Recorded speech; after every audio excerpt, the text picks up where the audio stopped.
자, 국토의 계획 및 이용에 관한 법률, 국토교육법 3교시 강의 준비하겠습니다. 자, 여러분 교재는 32페이지 준비하시면 되고요. 32페이지에서 도시군관리계획 내용을 지금 학습을 하고 있습니다. 우리 앞 시간까지 국토교육법상 도시군계획 중에서 도시군관리계획, 도시군관리계획이 무엇입니까? 라고 하는 것을 1번부터 4번까지 이제 학습을 마무리한 거죠. 5번째 이야기예요. 자, 도시군관리계획이 무엇입니까? 라고 누군가가 물으면은 지구단위 계획이 무엇인지, 지구단위 계획구역이 무엇인지 모르지만 아무튼 지구단위 계획구역을 새로 지정하거나 변경할 수 있는 행정계획이 도시군관리계획이다라고 대답하시면 돼요. 도시군관리계획이란 지구단위 계획구역의 지정과 변경, 지구단위 계획구역의 지정과 변경, 그리고 지구단위 계획, 지구단위 계획의 수립과 변경에 관한 계획을 도시군관리계획으로 한다는 거죠. 그러면은 지구단위 계획이 무엇인지, 지구단위 계획구역이 무엇인지를 이제부터 용어 설명을 드리겠다는 거고요. 이 지구단위 계획이 무엇인지를 묻는 문제가 한 10년 사이에 직접적으로 한 3번 정도 정답을 결정한 중요했다는 거죠. 자, 그러면은 우리 앞 시간에 공부했던 내용, 자, 하나씩 점검을 다시 해보겠습니다. 여러분, 여기 서울시라면은 서울시는 한 개의 도시가 되는 거죠. 자, 이렇게 하나의 도시나 군 관할구역 단위로 수립하는 행정계획을 무엇이라고 하죠? 도시 또는 군 관할구역 단위로 수립하는 행정계획이 뭐죠? 도시군 계획이죠. 도시군 계획이라고 하잖아요. 도시군 계획이라고 그러죠. 그래서 자, 서울시 관할구역 전부를 단위로 하는 행정계획은 서울시 도시군 계획이 있다. 그래서 도시군 계획은 하나의 도시나 하나의 군 관할구역 단위로 수립하는 계획이에요. 여러분, 도시 또는 군 관할구역을 단위로 하는 행정계획에는 무엇이 있습니까? 도시군 계획이 있죠. 자, 이 도시군 계획 수립 대상 지역, 서울시 관할구역 안에서 여기는 녹지지역이에요. 녹지지역입니다. 용도지 녹지지역입니다. 녹지지역이에요. 녹지지역이고, 동시에 그린벨트, 녹지지역에서 동시에 그린벨트를 묻겠습니다. 녹지지역에서 동시에 그린벨트, 개발 제한구역으로 용도구역이 지정되는 거죠. 녹지지로 묶여있고 그 위에 그린벨트로 다시 묶어둔 거예요. 근데 서울시 녹지지역 위에 지정된 그린벨트, 개발제한구역이 해제가 됐습니다. 이만큼이 개발제한구역에서 해제, 그린벨트가 풀린 거죠. 해제가 된 거예요.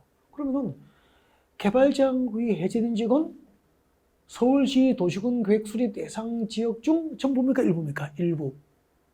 하나의 도시를 단위로 하면은 도시군 계획이고, 그 도시군 계획 수립 대상 지역 중 도시 또는 군 관할 구역 중 일부 지역 단위를 지구 단위라고 하는 거예요. 그리고 그린벨트가 해제된 이 지역 단위로 개발 계획을 수립해야 되겠죠. 자, 이렇게 도시나 군 관할 구역 중 일부 지역 단위의 도시군 관리 계획을 지구 단위 계획이라고 하는 거예요. 네, 다시 할게요. 이게 서울시 전부라면은 서울시 관할구역 전부를 단위로 하는 행정계획이 뭐죠? 도시군 계획이고요. 이 도시군 계획 수립 대상 지역 중 일부 지역 단위, 이 일부 지역 단위의 도시군 관리 계획을 지구 단위 계획이라고 하는 거죠. 대답하십시오. 하나의 도시나 군 단위로 수립하는 행정계획이 뭐죠? 도시군 계획. 도시군 계획 수립 대상 지역 중 일부 지역 단위를 뭐라고 하죠? 지구 단위. 그 일부 지역 단위, 도시 또는 군 관할 구역 중 일부 지역 단위의 도시군 관리 계획이 뭐죠? 지구 단위 계획이죠. 그래서 지구 단위 계획도 도시군 관리 계획인데 하나의 도시나 군 단위가 아니고 도시 또는 군 관할 구역 중 일부 지역 단위의 도시군 관리 계획을 지구 단위 계획이라고 하고, 지구 단위 계획을 수립하기 위해서 그 지정과 변경이 도시군 관리 계획으로 결정된 지역을 지구 단위 계획 구역이라고 하는 거예요. 그러면은 서울시 주변에 그린벨트가 풀리면은, 그린벨트가 해제되면은 그 그린벨트 해제 지역에 대해서 서울시에서 지구 단위 계획구역으로 서울시 도시군 관리구역으로 지구 단위 계획구역으로 지정하여 결정 고시를 하게 돼요. 이렇게 지구 단위 계획구역으로 지정이 결정 고시되면은 그날부터 3년 내에 지구 단위 계획구역 구역 지정을 결정 고시한 날로부터 3년 내에 그 그린벨트가 해제된 일부 지역 단위의 개발 계획, 일부 지역 단위의 도시공 관리 계획을 결정합니다. 그것을 뭐라고 하죠? 지구 단위 계획이라고 하죠. 지구 단위 계획을 공식적으로 지구 단위 계획이라고 하는 행정 계획을 서울시에서 결정하여 고시하고, 이 결정 고시된 지구 단위 계획에 의해서 그린벨트 해제 지역은 공적인 방법으로 계획적으로 개발되는 거죠. 여러분, 서울시 전부를 단위로 하는 국토계획이 뭐죠? 서울시 도시군계획. 서울시는 도시니까 도시계획이라고 부르면 되죠. 그 도시군계획 수립 대상 지역 중 그린벨트가 해제된 일부 지역을 단위로 하는 도시군관리계획을 뭐라고 하죠? 지구단위계획. 그 지구단위계획을 수립하기 위해서 지정하고 변경하는 것을 도시군관리구역으로 결정하여 고시한 지역을 뭐라고 합니까? 지구단위계획구역이라고 하는 거죠. 지구단위계획구역이 지정되면 그 지정 목적을 달성하기 위해서 지구단위계획구역이 지정된 일부 지역을 개발하기 위해서 그 구역 지정을 결정 고시한 날로부터 3년 내에 지구단위계획을 결정 고시하고, 그 결정 고시된 지구단위계획이라고 하는 행정계획에 의해서 그린벨트 해제 지역이 개발된다는 겁니다. 이렇게 도시군관리계획이란 지구단위계획구역의 지정과 변경, 그리고 지구단위계획의 수립과 변경을 결정하는 행정계획을 도시군관리계획으로 한다.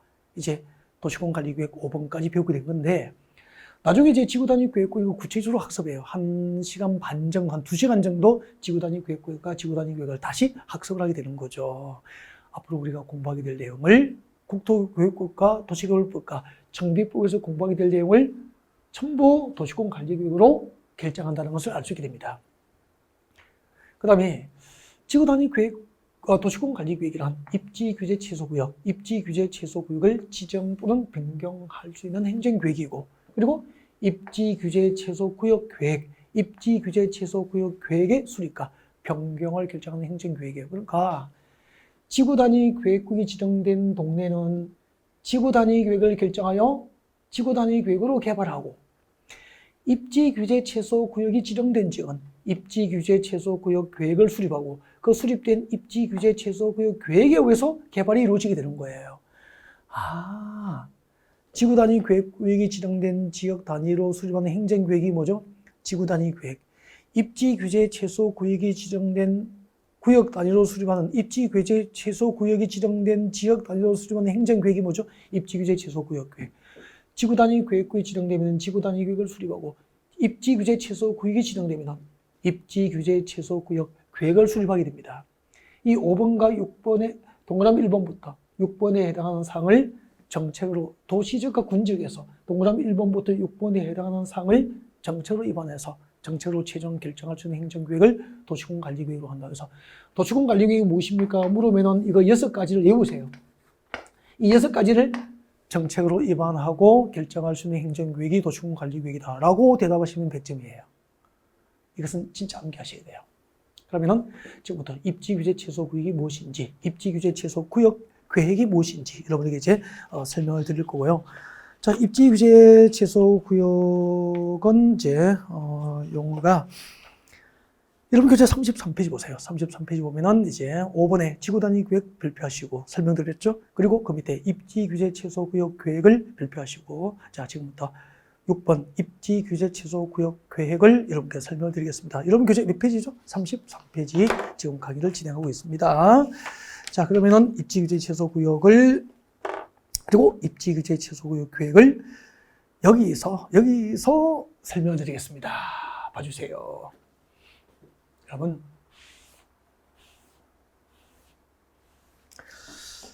여기가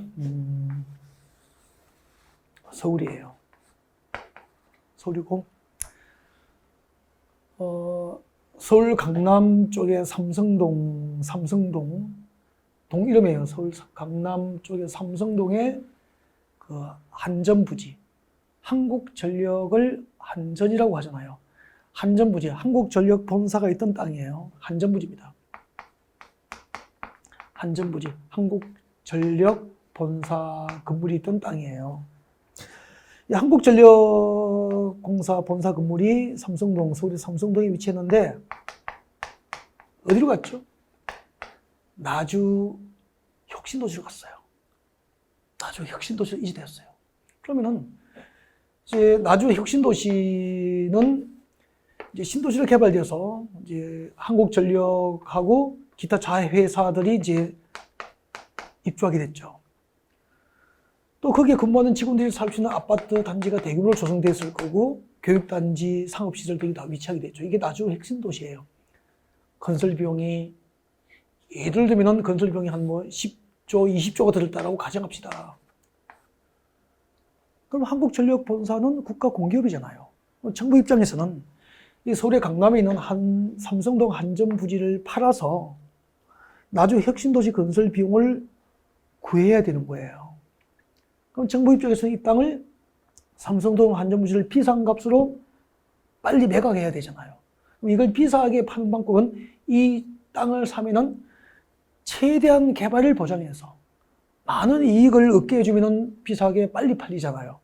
그래서 이 삼성동 한국전력본사가 있던 이 한전 부지를 대상으로 이 지역에 개발할 수 있는 입지 규제를 개발 입지 규제, 이때 입지는 개발이 입지예요. 삼성동 한전 부지를 개발할 수 있는 입지 규제를 최소화해 줄 목적으로 지정된 구역을 입지 규제 최소 구역이라고 하는 거죠. 그러면은 규제하는 것을, 개발을 못하게 규제하는 것을 최소한, 안전을 위한 최소한만 규제하고 나머지는 제도적으로 개발을 보장해주고 있다는 거죠. 그럼 서울시에서 삼성동 한전부지를 땅 사면은 규제를 최소화해 줄 테니까 비상값으로 빨리 사세요라고 하니까 못 믿는 거예요. 말로 하니까. 그래서 입지 규제 최소 구역이 지정되면은 입지 규제 최소 구역 계획이라고는 행정계획을 수립하고 이 행정계획에 의해서 제도적으로 이 지역의 규제를 풀어주는 거죠. 예를 들면은 입지 규제 최소 구역 계획에 의해서 이 입지 규제 최소 구역 안에서 건축할 수 있는 건축물의 용도 제한을 완화해 준다. 예를 들면은 우리 건축법상 건축물의 용도별 종류가 29개인데 이 동네에 땅 사면은 29개 용도 가운데서 사업성이 있는 거, 한마디로 건물을 지어서 돈 되는 것은 다 지을 수 있다는 거예요. 그러면은 건축물의 용도 제한이 완화됩니다. 그 다음에 건폐율 완화해 주죠. 건폐율 완화하면은 아까 건폐율은 대지 면적에 대한 건축 면적 비율이기 때문에 똑같은 대지에 건축할 수 있는 면적을 늘려주는 거잖아요. 건폐율을 90%까지 보장해서 예를 들면 대지 면적의 90%까지 건축을 허용하는 거죠. 그 다음에 이제 하늘을 찌를 듯 높게 건축이 가능할 수 있도록 용적률을 완화해 주는 거예요. 용적률을.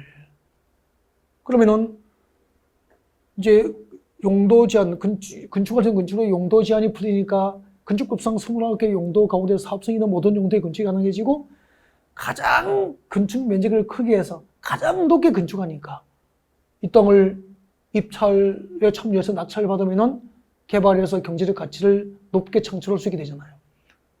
누구나 비상값에 살려고 하겠죠. 이렇게 해서 입지 규제 최소 구역 계획으로 제도적으로 개발을 보장을 해서 이 지역의 개발 입지를 풀어주기 위해서 입지 규제 최소 구역이 지정되는 거예요. 이 입지 규제 최소 구역 계획에 의한 이 규제 완화를 믿고 대기업들이 입찰에 참여했고 현대자동차 그룹의 정봉구 회장님이 당시 의료원이 시가 5조 6조 평가한 걸 10조에 입찰해서 질러버린 거잖아요. 그렇게 해서 삼성이 빼앗기지 않고 이제 SK 빼앗기지 않고 현대가 이걸 가져간 거죠. 그러면은 예를 들면은 여기다가 이제 현대가 원하는 업무용대 빌딩 짓겠죠. 제일롯데월드처럼 일부 아파트 주거 용도의 건물이 들어갈 수 있겠죠. 업무에 주거 시설이 주상복합이잖아요. 그 다음에 세계적인 특 1급 호텔, 숙박시설 들어가죠. 숙박시설. 그리고 문화, 컨벤션, 그죠? 문화시설 들어가죠. 지하에 숙박시설, 지하에 나이트클럽, 미락시설, 카지노 영업장 들어갈 수 있겠죠. 이렇게 해서 10조에 샀는데 개발이 끝나면 그 경제적 가치가 15조, 20조, 25조로 창출될 수 있는 것을 믿고 현대에서는 10조를 질러버린 거잖아요. 개발계획 승인도 났고 그 개발이 구체화되고 있는 중이죠, 지금. 이런 입지 규제 취소 구역의 지정 목적을 달성하기 위해서 건축물의 용도 제한이나 건폐율 용적률 높이 등에 대한 제한에 관한 사항을 관리할 목적으로 수립하는 행정계획을 입지 규제 취소 구역 계획이라고 하는 거예요. 그래서 나중에 이제 입지 규제 취소 구역을 누가 어떤 목적으로 어디에다 지정할 수 있는지, 그리고 입지 규제 취소 구역 계획에 의해서 어떤 내용들이 구체적으로 규제가 완화되는지 등은 나중에 이제 본 수업 시간에 다시 학습하게 됩니다. 그래서 자, 여러분, 개발 입지 규제를 최소화할 목적으로 관할 시청군청에서 입지 규제 취소 구역을 지정할 수 있고, 그 지정 목적이 달성될 수 있도록 입지 규제 취소 구역이 지정된 지역을 대상으로 입지 규제 취소 구역 계획이 수립되는데, 이런 입지 규제 취소 구역의 지정과 변경, 그리고 입지 규제 취소 구역 계획의 수립과 변경을 결정할 수 있는 행정계획이 도시공관리계획이다. 자, 3교시에 용어정의, 지구단위 계획과 그리고 입지 규제 취소 구역 계획 등에 대해서 이제 학습을 했고요. 그럼 밑에 이제 지구단위 계획이라든지 5번, 6번 입지 규제 취소 구역 계획이라든지 이제 다 설명이 이제 구체적으로 이루어진 거 맞죠? 그 다음에 이제 국가계획이 무엇일까? 국가계획은 중앙행정기관이죠. 중앙행정기관은 아까 뭐 국방부, 교육부, 기획재정부, 행정안전부 등이다 이제 중앙행정기관이고요. 중앙행정기관이 법률에 따라서 수립하는 계획을 이제 국가계획이다라고 하게 됩니다. 참고하시면 되고요. 뭐 시험에 나올 행정계획은 아니에요. 이 정도 하겠습니다. 하고 그다음에 이제 제가 꼭 필요한 것만 이제 국토기획부를 공부하기 위해서 중요한 용어들만, 그리고 또 시험에 출제 가능성이 있는 용어들만 선택적으로 제가 설명을 드리고 있고요. 그 다음에 또 불가피하게 제도 속에서 나중에 그 본 강의를 진행하는 과정에서 설명을 드려야 할 부분은 그때 가서 각각 다시 설명을 할 수도 그렇게 진행을 할 거예요. 그 다음에 8번 성장관리계획이죠. 이거 3년 전에 신설됐거든요. 그래서 성장관리계획은 시험에 자주 나오죠. 최근에 자주 나왔고요. 성장관리계획이 뭐죠라고 물으면 말할 수 있게 준비를 하시면 돼요. 자, 그렇게 여러분이 제 강의를 듣고 성장관리계획이 무엇인지를 말할 수 있게 사례를 들어서 설명드리겠습니다. 성장관리계획 설명드릴게요. 칠판 정리를 좀 할까요? 여러분 어때요? 재밌죠? 요즘에 공인중개사 시험이 2022년도의 시험을 보신 분 아시죠? 특히 이제 부동산 공법이 상당히 어렵게 나왔잖아요. 본래 어려운 과목인데 2022년도에 상당히 어렵게 나왔는데, 진짜 이렇게 인터넷 보면 요즘에는 뭐 화려하게 PPT 만들어서 막 강의를 하잖아요. 그 PPT 꺼버리면 머리에 남는 거 있어요? 없죠. 지금 결국 시험은 교재에서 진짜 기본수 위주로 나와요. 그래서 화려한 PPT 그림을 보고 화려하게 쉽게 공부를 했는데 시험지를 받는 순간 하늘이 무너지는 느낌을 받으신 분들 많으시죠. 공부는 그렇게 하는 게 아니죠. 책으로 해야죠. 가장 기본이죠. 그죠? 기본서를 반복하는 게 최고예요. 내 가족이 누군가 공인중개사 수업을 준비한다면 저는 이 선택된 기본서 한 권으로 반복하라고 하겠습니다. 그리고 문제집 한 권이면 충분합니다. 그리고 이제 나중에 공식적으로 진행하게 될 모의고사 문제 등으로 연습을 해서 수업을 준비하시는 게 심플하면서도 가장 완벽한 수험 준비 방법이다. 여기저기 이 선생 저 선생 기웃기웃 이런 자료 저런 자료 다 자료 수집하고 이런 분들은 잘못하면 오래 공부를 할 확률이 높아지게 됩니다. 자, 성장관리계획이 무엇일까 보겠습니다. 여러분 가만히 듣고 있으면 돼요. 저는 이제 책 속에서 글자를 설명했지 현장에서 현장을 사례를 들어서 설명할 거예요.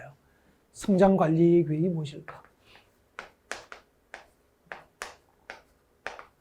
성장관리계획 구역. 성장관리계획. 성장관리계획 구역이 무엇인지 설명드리려고요. 여러분, 서울이고요. 서울은 용도지역이 뭐죠? 도시지역이죠. 용도지역이 도시지역이에요. 도시지역 안에 있는 토지는 다시 주거지역, 상업지역, 공업지역, 녹지지역으로 세분이 됩니다. 세분이. 그 다음에 행정구역은 서울시인데 도시지역도 있고, 행정구역은 서울인데 도시지역이 외의 지역이 있죠. 도시지역, 외의 지역이 있다는 거죠. 도시지역이 아닌 곳이 있다는 거죠. 예를 들면 나중에 배우게 됩니다. 도시지역 외의 지역은 관리지역이 있고요. 나중에 배우고요. 관리지역이 있고요. 농림지역이 있고요. 그리고 그냥 이런 거 안 적어도 됩니다. 그냥 듣고만 있어요. 다 배우게 돼요. 지금 이걸 하나하나 다 따라 적고 막 그러면은 스트레스 받기 힘들어요. 그냥 쭉 들어요, 한번. 처음에는 그냥, 이런 내용을 공부하거나 가볍게 들으셔야 돼요. 가볍게. 그래, 지치지 않고 따라올 수 있도록 끝까지. 너무 처음부터 하나하나를 받아 적고, 하나하나를 따지고 있으면 앞으로 나아갈 수가 없어요. 그냥 듣고 남는 것은 그냥 없이 그냥 쭉 지나오십시오, 이렇게. 이렇게 전체를 한번 들어보세요, 이렇게. 쭉 들어보시고, 공법은 이런 내용을 공부하구나. 공인중개사법은 이런 내용을 공부하구나. 세법하고 공시법은 이런 내용을 공부하구나. 그냥 한번 보세요. 그래서 처음 강의 드린 내용 중에서 30%, 20%만 알아듣고 10%만 듣고 봄에는 기억이 남으면 돼요. 그리고 두 번째 들을 때 50% 절반 알아들으면 되죠.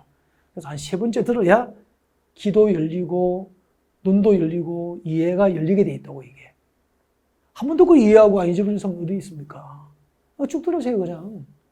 이걸 필기하려고 적고 막 하면은 성적 안 나오죠. 힘들어지죠. 네, 보세요.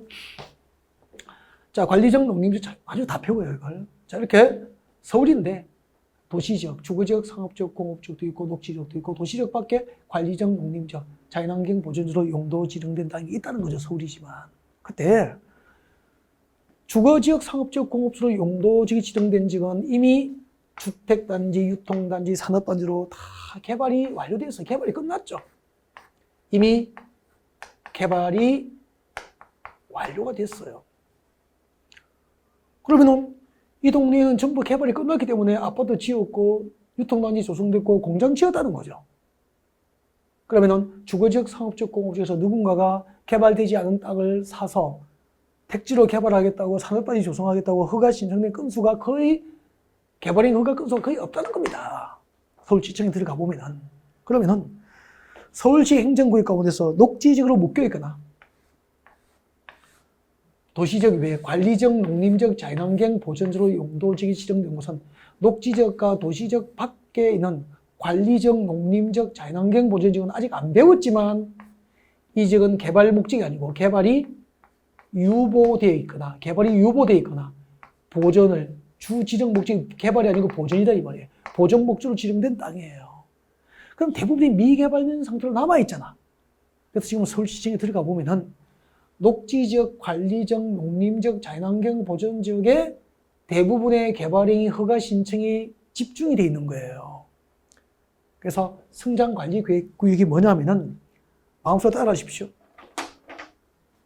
녹지지역, 관리지역, 농림지역, 자연환경 보존지역. 머리 글자 따서 녹관농자라 그래요. 녹지지역, 관리지역, 농림지역, 자연환경 보존지역 이 지역의 성장을, 일단 성장은 개발이잖아요, 개발. 녹지지역, 관리지역, 농림지역, 자연환경 보존지역의 개발을 관할시청 군청에서 이 지역의 개발을 관할시청 군청에서 관리를 할 목적으로 수립하는 행정계획이 성장관리계획이고 그 성장관리계획을 수립할 목적으로 지정된 지역을 성장관리계획구역이라고 부르는 거예요. 그럼 누군가가 성장관리계획이 무엇입니까? 물어보면 이렇게 대답하면 되겠죠. 녹지지역, 마음속에 같이 해요. 녹지지역, 관리지역, 농림지역, 자연환경 보전지역의 성장을 관리할 목적으로 수립하는 행정계획을 성장관리계획이라고 한다 이 말입니다. 그러면 법적으로 주거지역, 상업지역, 공업지역은 성장관리계획 구역을 지정할 수 있어 없어? 없다는 거죠. 그러면 시험 문제가 이렇게 나왔다고. 주거지역으로서 개발 행위가 집중되어 있거나 앞으로 개발 행위가 집중될 것으로 예상되는 지역을 대상으로 성장관리계획을 지정할 수 있다. O 몇 객수입니까? X가 되는 거예요. 그러니까 법적으로 성장관리계획을 수립할 수 있는 용도지역은 녹관, 농자. 그래서 개념을 이렇게 하면 되잖아요. 성장관리계획이 뭐죠? 녹관, 농자의 성장, 즉 개발을 관할 시청, 군청이 관리를 할 목적으로 수립하는 행정계획을 성장관리계획이라고 하고 성장관리계획을 수립할 목적으로 지정된 지역을 성장관리계획구역이라고 한다는 거죠. 이해가 됩니까? 그럼 누가 지정하죠? 아니 서울시 관할구역에서는 서울시 관할구역 안에 녹지적, 관리적, 농림적, 자연환경 보전지역을 서울시 녹지적, 관리적, 농림적, 자연환경 보전지역의 성장을 서울시청이 관리하려고 수립하는 행정계획이니까 국토교통장을 수립합니까? 서울시장이 수립합니까? 서울특별시장이 성장관리계획구역을 지정하고 성장관리계획을 수립하죠. 그 개념을 알면은 성장관리계획 수립권자와 성장관리계획구역 지정권자를 쪽지에 적어서 안 외워도 된다는 거죠. 그 암기 방법을 가르치는 것은 수험생에 대한 제약이잖아요. 개념 정의 한 방으로 문제가 풀리지 않느냐는 얘기죠. 그래서 이렇게 강의 설명 들으시고요. 제가 성장관리계획구역의 지정을 설명할 때는 그림을 이렇게 그려서 현장을 소개하면서 설명했다고 기억하시면은 제 강의 반복적으로 한 3번만 강의를 들으시면은 시험 문제를 보면 답이 튀어오르죠. 내가 답이라고 막 답이 튀어오르죠. 그 다음에 이제 용도지역, 용도지구, 용도구역은 용도지역, 용도지구, 용도구역은 용어 정의에서 설명하지 않아요. 용어 정의에서 설명하지 않고 나중에 그 도시군 우리 국토교육법에서 용도지역편, 용도지구편, 용도구역편을 구체적으로 들어가요. 들어가서 용도지역, 용도지구의 의의, 용도지역, 용도지구, 용도구역의 종류, 용도지역, 용도지구, 용도구역의 각각의 지정 목적들, 그 다음에 어떤 용도지역, 용도지구, 용도구역의 땅 사면은 어떤 개발행위가 가능하고 어떤 개발행위는 제한되는지 등을 그때 공부를 구체적으로 하게 돼요. 그래서 여기서 지금 설명을 할 내용은 아니다 라고 생각을 합니다. 제도 속에서 나중에 설명을 하겠다 그런 얘기입니다. 지금 여기서 별도로 설명이 필요한 것만 합니다. 그 다음에 기반시설은 아까 도시민의 생활에 기반이 될 수 있는 시설, 뭐 도로, 지하철, 항만, 공항시설 등이 기반시설이라고 했고요. 그죠? 네. 이거 지금 암기를 하고 있을 필요는 없죠. 네. 기반시설. 그냥 넘어가시면 돼요. 네. 그 다음에 이제 공동구가 있어요. 공동구. 공동구도 이 공동구 그 자체가 시험 나오진 않아요. 공동구 그 자체가 시험 나오는 건 아닌데, 이 최근 들어서 한 10년 사이에 공동구와 관련된 것이 시험에 한 3번, 4번 출제가 됐어요. 그래서 2년에 한 번 정도 나올 수 있는 곳이라는 거죠. 공동구가 무엇인지 시험 나오는 게 아니고 공동구와 관련된 제도가 시험 나온다고. 그럼 그 제도를 이해하기 위해서는 공동구가 무엇인지 알아야 되겠죠. 여러분 강북보다 강남이 상대적으로 살기가 좋다고 그러잖아요. 강북은 자연스럽게 시가지가 형성되어 있다고. 한마디로 계획적으로 개발된 지역이 많지 않다는 거잖아요. 근데 강남은 철저하게 미개발된 땅, 미지의 땅, 미개발된 땅에 도시계획으로 계획을 해서 계획적으로 신도시를 만들었으니까 도시 기반시설이 강북보다 상대적으로 양호하니까 기반시설이 좋으니까 강남이 살기 좋잖아요. 그죠? 우리 강남에 보면은 도로 밑에 전기선, 전선, 통신선, 전화선, 강케이블, 그 다음에 상하수도 시설, 그죠? 지역 난방시설 등을 지하에 도로 밑에 공동으로 수용한 지하시설물을 공동구라고 그래요. 전기, 가스, 수도 등 공급설비, 각종 통신시설, 하수도 시설 등 지하 매설물을 공동으로 수용함으로써 지상에 전신주가 없으니까 도시 미관이 개선되고 도로 구조의 보존과 교통의 원활한 소통을 위해서 지하에 설치하는 지하시설물을 공동구라고 한다 이 말입니다. 그러니까 쉽게 얘기해서 우리가 길을 가다가 맨홀 뚜껑 위를 맨홀 뚜껑 위를 지나가는 경우가 있고요. 그 맨홀 뚜껑을 열어놓고 맨홀 뚜껑을 열고 네, 그 뚜껑 안에서 그 아저씨들이 뭔가 공사를 하고 있죠. 거기 호기심에 한두 번은 들여다보실 거 아니에요, 이렇게. 그때 전기선, 통신, 지역난방, 상하수 시설 등이 지하에 공동으로 수용되어 있죠. 이것을 공동구라고 합니다. 공동구가 무엇인지 단어 시험은 안 나오고요. 관련된 제도가 시험 나오니까 공동구가 무엇인지 아셨으면 됐어요. 이거 자체를 외우거나 할 필요는 없다는 거죠. 그 다음에 광역시설은 시험에 그 자체가 나올 수는 있는데 잘 나오지는 않는데 알고는 있어야 돼요. 그래서 광역시설을 할 때 광역은 뭐죠? 아까 배웠잖아요. 넓은 지역이 아니고 우리 부동산 공부에서 광역은 둘 이상 시 또는 군, 2개 이상의 시 또는 군을 광역이라고 그래요. 2개 이상의 도시 또는 군 관할구역, 도시 또는 군 관할구역의 전부 또는 일부를 도시 또는 군 관할구역, 2개 이상의 도시와 군 관할구역 전부 또는 일부를 광역이라고 그래요. 그리고 광역시설에서 시설은 기반시설. 그러면은 기반시설 중에서 2개 이상의 시군 관할구에 걸치는 시설을 광역시설이라고 하는 거죠. 봐요. 2개 이상의 여기까지는 도시잖아, 도시. 특별시, 광역시, 세종 특별자치시, 제주 특별자치도. 이 제주 특별자치도도 행정계획을 수립할 때는 하나의 도시라고 보는 거죠. 제주 특별자치도를 하나의 도시 단위로 본다고. 그래서 특별시, 광역시, 세종 특별자치시, 제주 특별자치도, 이게 도시, 시까지. 그리고 군. 도시 또는 군 관할구역에 2개 이상의 도시와 군 관할구역에 걸쳐 있는 시설을 광역시설이라고 하는 거죠. 광역시설 중에서 2개 이상의 시군 관할구역에 걸쳐 있는 광역시설에는 도로, 철도, 광장, 녹지, 수도, 전기 등이 있다 이 말이죠. 그 다음에 2개 이상의 도시 또는 군이 공동으로 이용하는 시설도 광역시설인 거죠. 광역시설의 종류가 2가지예요. 2개 이상의 도시와 군에 걸쳐서 설치되는 광역시설이 있고 도로, 철도, 운하 등이죠. 2개 이상의 시군이 공동으로 이용하는 광역시설도 있죠. 항만, 공항, 자동차 정류장 등은 2개 이상의 시군이 공동으로 이용하는. 강남 고속버스 터미널은 경기도에 있는 도시민하고 군민들, 그죠? 서울 시민 다 이용하잖아, 공동으로. 인천국제공항도 수도권의 모든 시군이 공동으로 이용하고 있잖아. 인천 항만도 마찬가지고.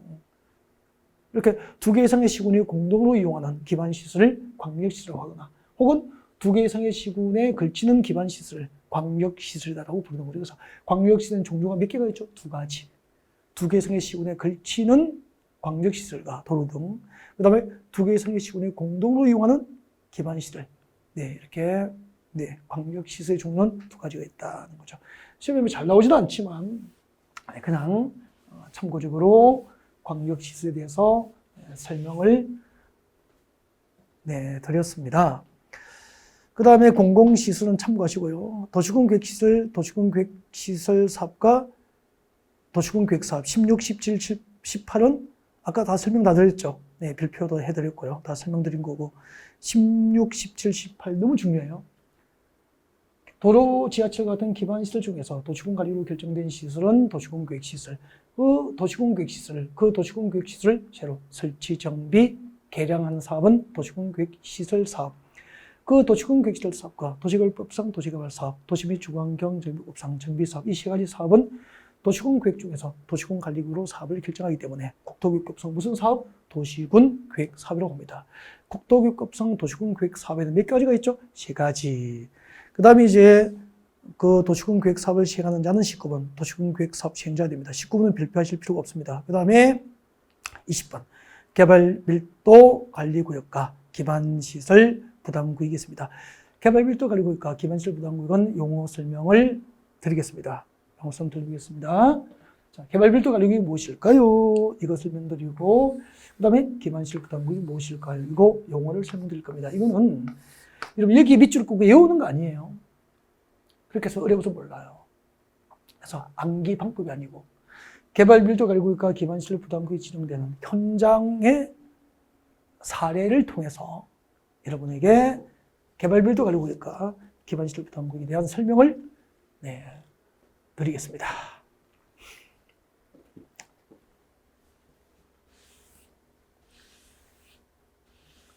제가 아까 말씀드렸죠? 제 강의는 1강을 들으면 강의를 판단하시면 안 돼요.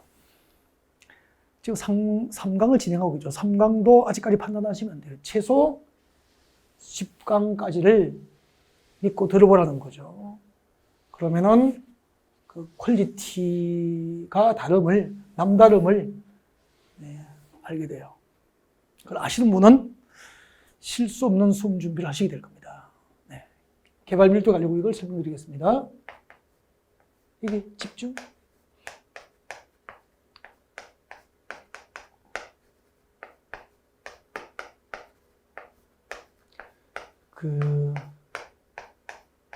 너무 화려하게 PPT를 띄워버리면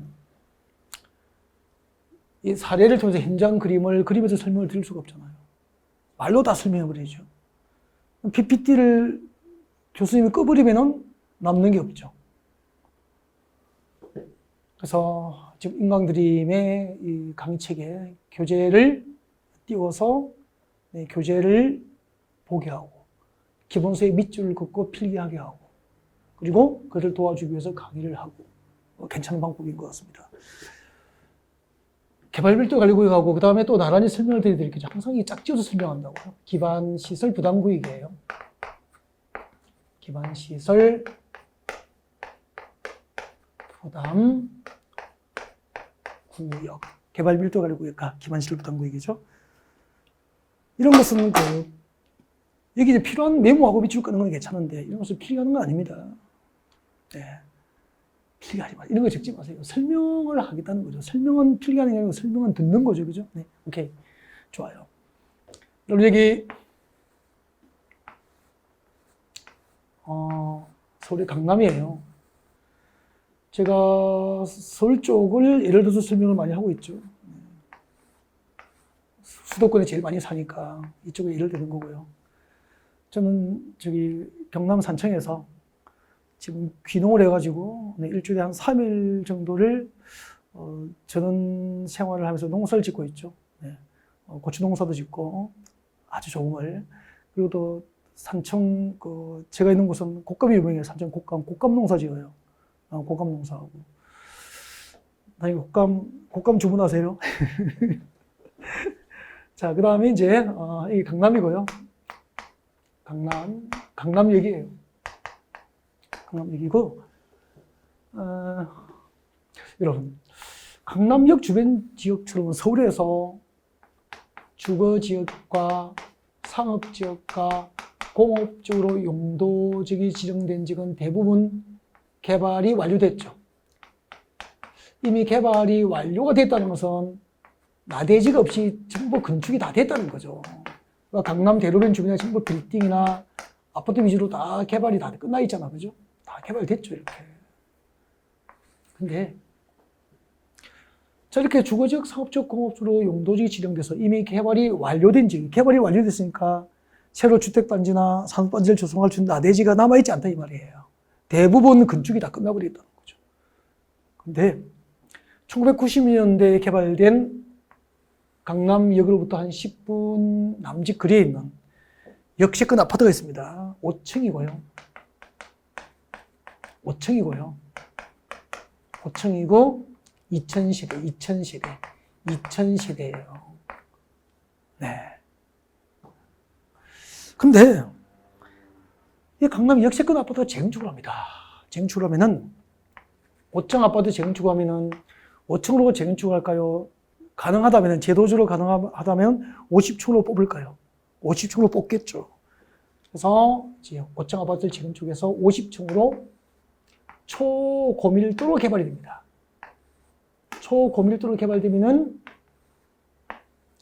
5층이 50층이 되고요. 세대수가 6000세대로 폭발적으로 증가를 한다면은 이 강남대로는 그대로니까 도로의 교통량을 수용할 능력이 향후 크게 부족이 예상되잖아요. 교통량 수용 능력이 부족할 것이 예상이 되죠.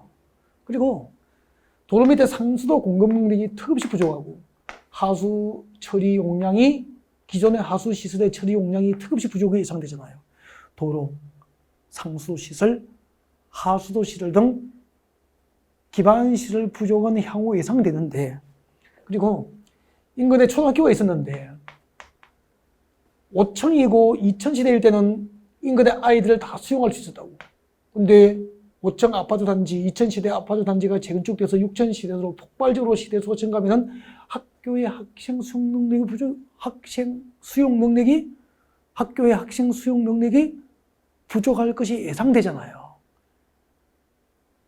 이런 주거지역, 상업지역, 공업지로 용도지역이 지정되어 이미 개발이 완료된 지역에서 재개발, 재건축 등 새로운 개발행위가 고밀도 개발로 추진됨으로 인해서 도로, 상수도 시설, 하수도 시설, 학교 등 기반 시설 부족은 예상되는데, 이미 개발이 완료돼서 나대지가 남아있지 않기 때문에 새로운 기반 시설 설치가 고려한 지역에 개발되는 밀도를, 재개발, 재건축되는 밀도를 낮추어 관리함으로써 기반 시설 부족 문제를 해결하기 위해서 여기다가 무엇을 지정합니까?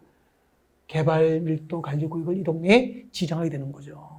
그래서 개발 밀도 관리구역이 무엇입니까? 물으면 이렇게 말씀하셔야 돼요. 이렇게 대답하셔야 돼요. 같이 해요, 같이.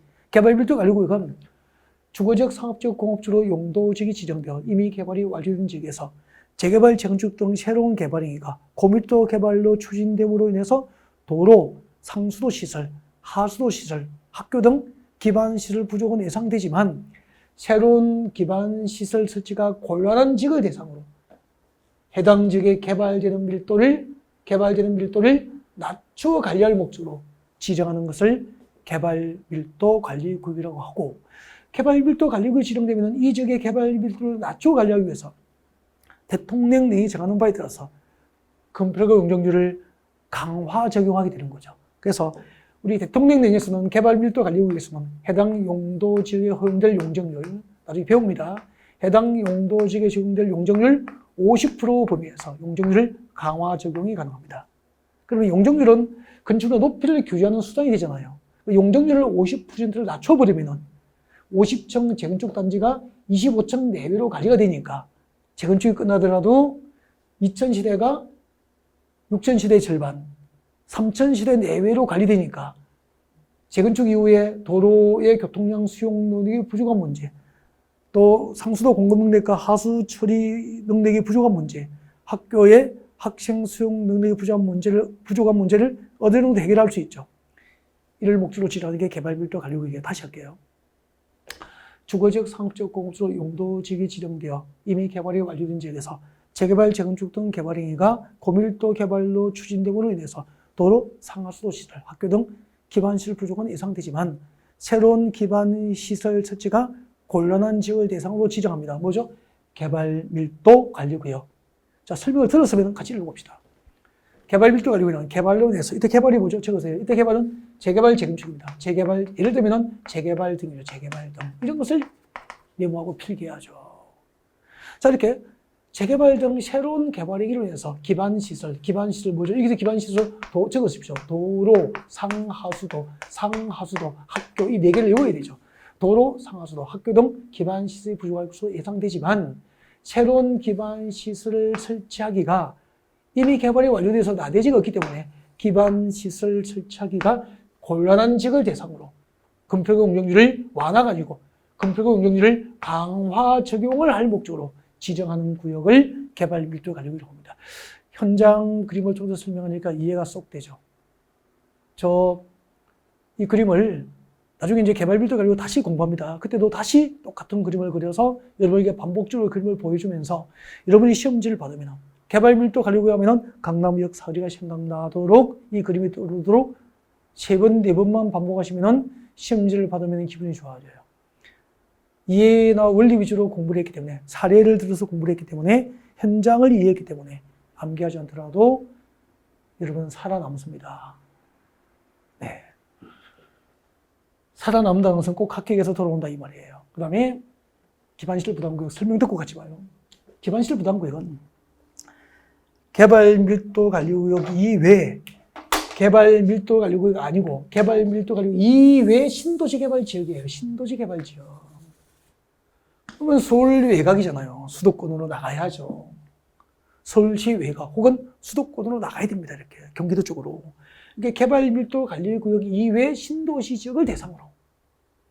그럼 신도시 대규모 이제 주택단지나 사업단지가 조성되면 이 지역은 신도시로서 기능이 가능하도록 도로, 상하수 시설, 학교, 공원, 녹지, 폐기물 처리 및 재활용 시설 등 새로운 기반 시설 확충해야 되잖아요. 그래서 앞으로 신도시 개발 지역에서 일정한 개발 행위를 하는 주민에게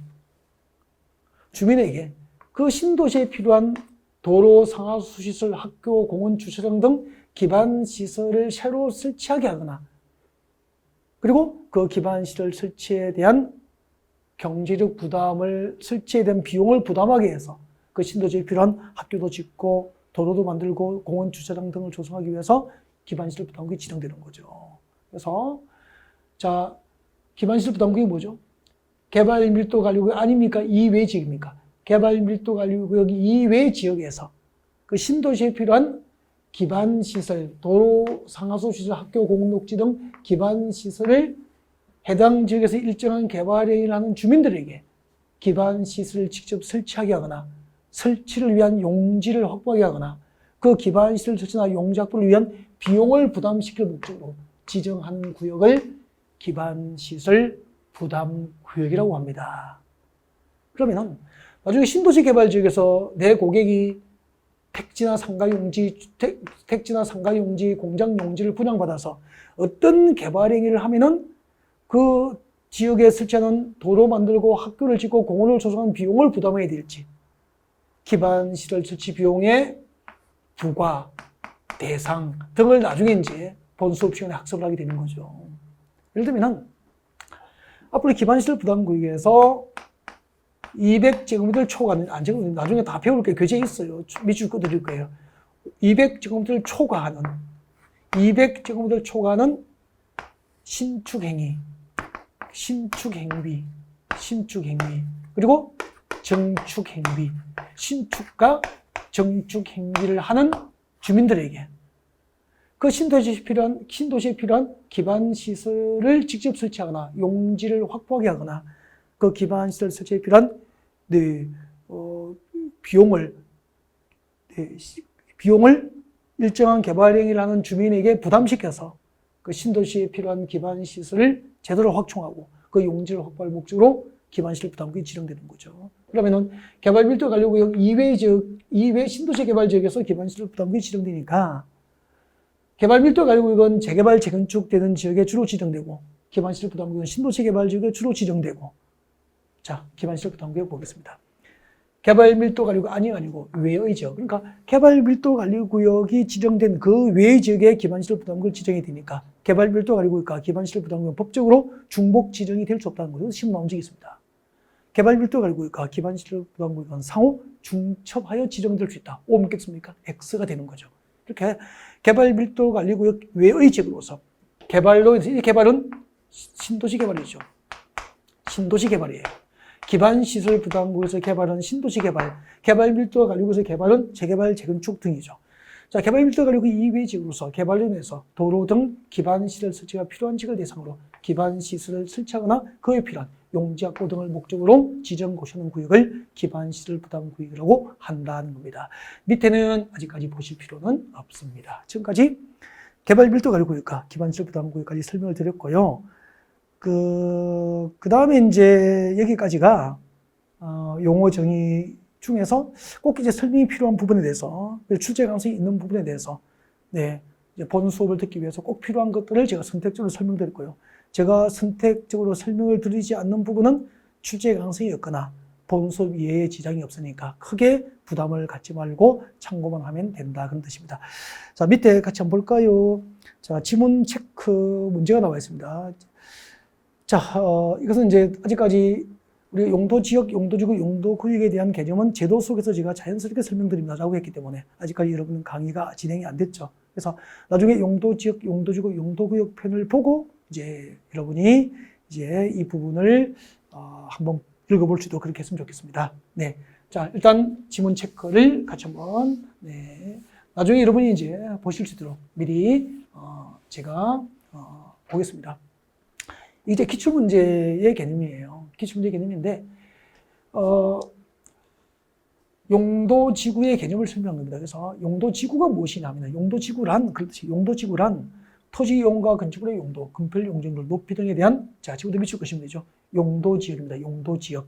용도지역의 제한, 이때 제한은 네, 적어주십시오. 건축제한입니다. 행비제한 혹은 건축제한이에요. 용도지역 안에서의 건축제한, 용도지역 안에서의 건축제한을 더욱더 강화 내지 완화 적용을 할 목적으로, 네, 용도지역의 건축제한을 강화하거나 완화 적용함으로써 그 용도지역의 기능을 정진시키고 경관 안전 등을 도모할 목적으로 도시군 관리 계획으로 결정하는 지역을 용도지구로 합니다. 그래서 용도지구에 대한 정의를 그대로 출제한 거고요. 실제 기출, 이미 출제가 됐던 지문이었습니다. 나중에 이제 그 용도지역, 용도지구, 용도구역표에서 이제 용도지구의 개념을 설명드리면은, 읽으면은 바로 정답이 확 보이게 될 겁니다. 자, 지금까지 우리는 국토교육법에서 용어 정의편을 공부를 하셨고요. 이제 잠시 휴식을 했다가 이제 본격적으로 학습을 할 수도 그렇게 하고요. 자, 기출 지문을 용어 설명을 오늘 드린 부분이죠. 하나 참고를 해볼까요? 같이 한번 보시죠. 자, 국토교육법상 네, 다음 법령상 아래 내용을 뜻하는 용어가 무엇이냐?